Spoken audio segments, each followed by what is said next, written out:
Қатын көп болса, шөмішті ит жалайды. Шапшаңдықтан қашпа, аптығуға баспа. Қойшы көп болса, қой арам өлер. Түйе көп болса, жүк сыймас. Құдай жүгіртпегенді бұзау жүгіртеді. Асыққанның аяғы етегіне оралады. Шабан үйрек бұрын ұшар. Бүгін бітер істі ертеңге қалтырма. Бір лақ екі адамды талтаңдатады. Таз таранғанша той тарқар. Той сылтауымен тон бітер. Отырған қыз орнын табады. Асыққан қалар ұятқа, сарғайған жетер мұратқа. Асыққан жолаушы атына теріс мінеді.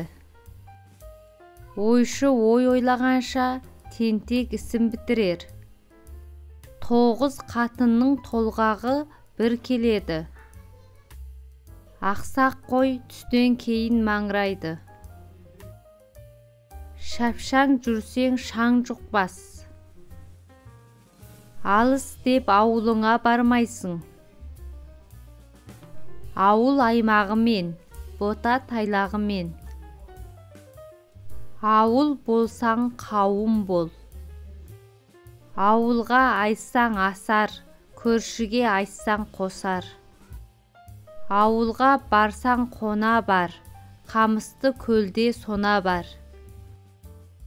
Ауылға жақындағанда ит озады. Ауылда лақ туылса, адырдың шөбі көгереді. Ауылдан шыққан күні байға қонба, сайға қон, бай пәле болады.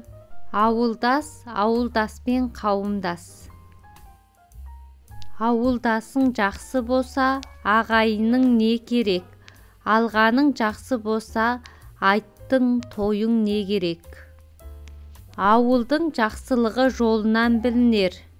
Ауыл иті ала болса да бөрі келгенде біргеді. Ауыл итінің достығы сүйек тастағанша. Елдің тұрмысын, тілін, мінезін білмеген кісі көш басында алып жүре алмайды. Қаланы қалам өзі тілегенде жазса сөз кестелі болады. Оқу құралының ең ұлылығы бала оқытатұғын кітап. Егерде біз қазақ деген ұлт болып тұруды тілесек, қарнымыз ашпас қамын ойлағанда тіліміздің де сақталу қамын қатар ойлау керек. Тіл адамның адамдық белгісінің зоры, жұмсайтын қаруының бірі. Сауатты адам жазғанда қол дағдысымен жазады. Ауыл итінің құйрығы қайқы. Ауыл қарайлас, шаруа орайлас. Ауыл малы бұралқы, ақылы жоқ жаманға. Ауыл толы есектен, арықта болса ат жақсы. Ауыл түбі бірлік. Ауылы араластың қойы қоралас. Ауылы басқа алдырмас, ауылың сені қалдырмас. Ауылы бүтінді аман де, елі бүтінді есен де. Ауылыңда қария болса, жазып қойған қатпен тең. Ауыл сыртында төбе болса, ерттеп қойған атпен тең. Бір ауылдың малын бақпасаң, 1000 ауылдың малын бағарсың. Елін жамандаған елеусіз қалады.